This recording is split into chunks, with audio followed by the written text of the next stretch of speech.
So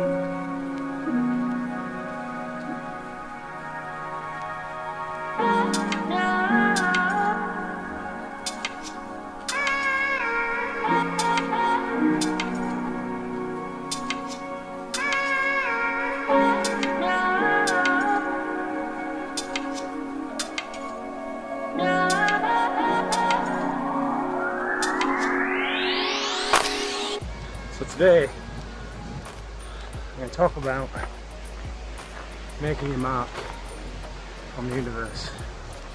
I don't mean going out and doing something crazy like a serial killer. I mean, I always think of life as sort of wandering through the dark towards this great big wall of metal.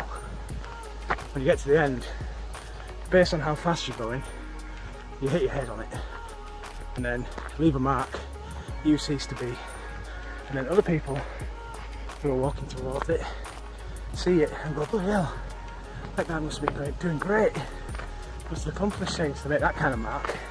The metaphor's a bit weird, but I think it stands. Holy crap.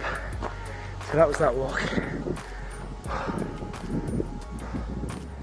Oh God. So I made it quite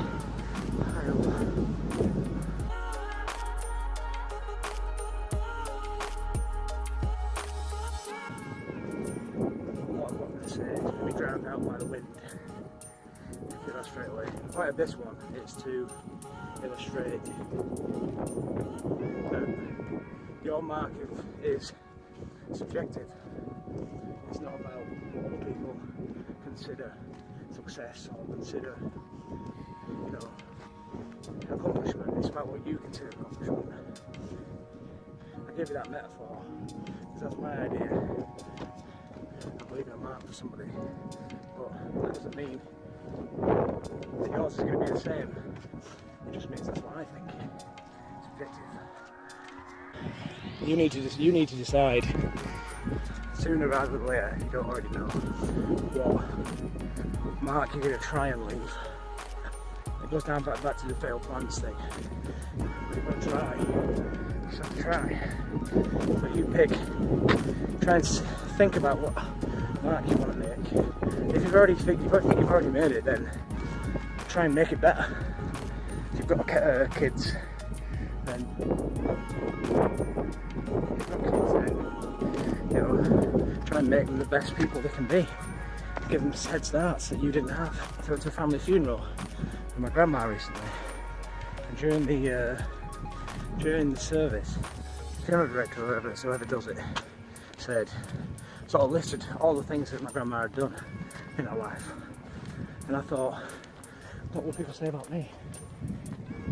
It's a bit morbid. Well, it seems a bit morbid, but I don't think it is.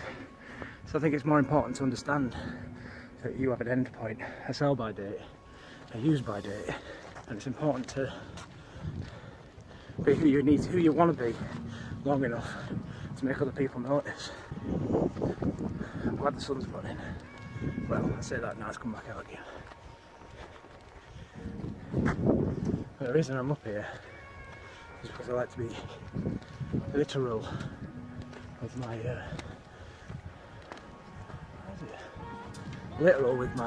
lessons, not a teacher, with my meanings. And up here is a great place to illustrate my point.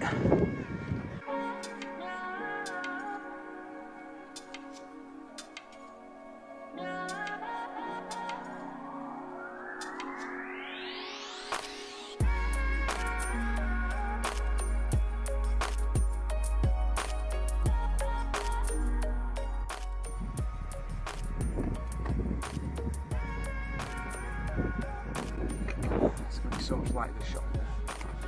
My point is, there's going to be times when you feel like you're not making a mark or you're not making any sort of dint on the world, but as I said, it's all subjective. It's up to you what leaving a mark is. If you want to, you know, be known like for generations as somebody who did a thing that no one else has done, then do that. If you want to be someone who has done a thing as well as other people, then do that. Don't hold yourself up to too high expectations from other people. Try and be good at being you, essentially. A good mark to leave is just living a good life, a kind life, a charitable life, and trying to help people. It's a bit cliche to say, but some people, I think it's important to help people try and be better, but not be a dick at the same time. That's an hard one.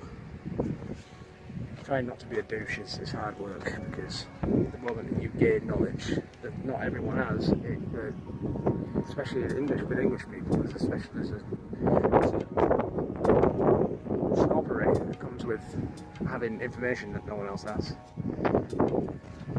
I don't know. It's hard to make a mark. It's hard to be proud of making a mark. But you can't make a mark if you're not determined to. So you've got to learn to be motivated enough. It all comes down to your place in history. And it's easier now to be acknowledged. In 100 years, when our grandkids are going through our Facebook posts, looking at sort of the stuff we were up to, maybe even this video right now. You know, should I ever have grandkids, have kids and they have kids, they'll look at this video and know who I was because of technology. But because everyone's got technology, it's harder to do something of note. I don't know. It's a tough one. Because I guess you could live to sort of just be good enough so that somebody in the future can go, oh yeah, I know that person. Or, oh yeah, I can look at that person's life and look at all the good stuff they did. Same as a eulogy, people don't mention all the bad stuff you did, because that's not important. What's important is the good that you did while you were in very, very finite time on Earth. You know. Right, let's get this going. Let's have a look. So how am I doing for weight loss? Well, I finally reached 1/3 of my target. So I started at 351 pounds and 351.6 or something. Now I'm 300.2 and my target is 200. So I'm essentially 1/3 of my way there now, which is great. It feels great. This hoodie in a size that I didn't think would fit me, and it did. So that was good.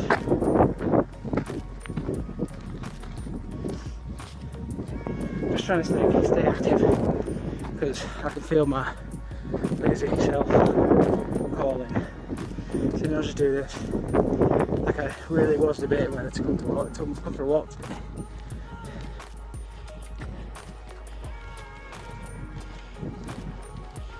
And it's because I'm a lazy bones.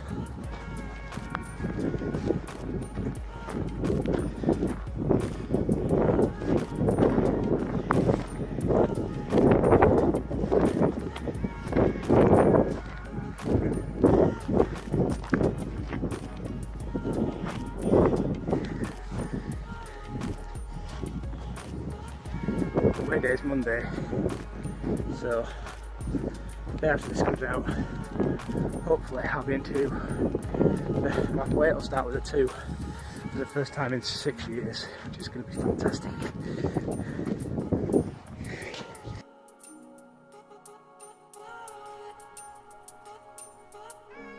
So here's what I said. Look how windy it is. Unbelievable.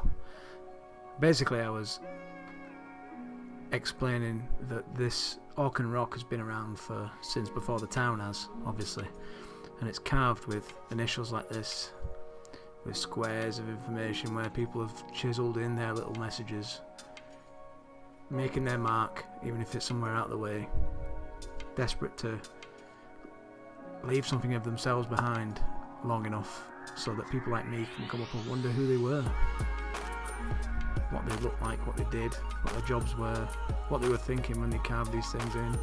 5A4 question mark. Some of these might be quite recent, some of them old. You can tell when a carving's old because it's well made like this. or if it's scribbled in by some maniac with a chisel.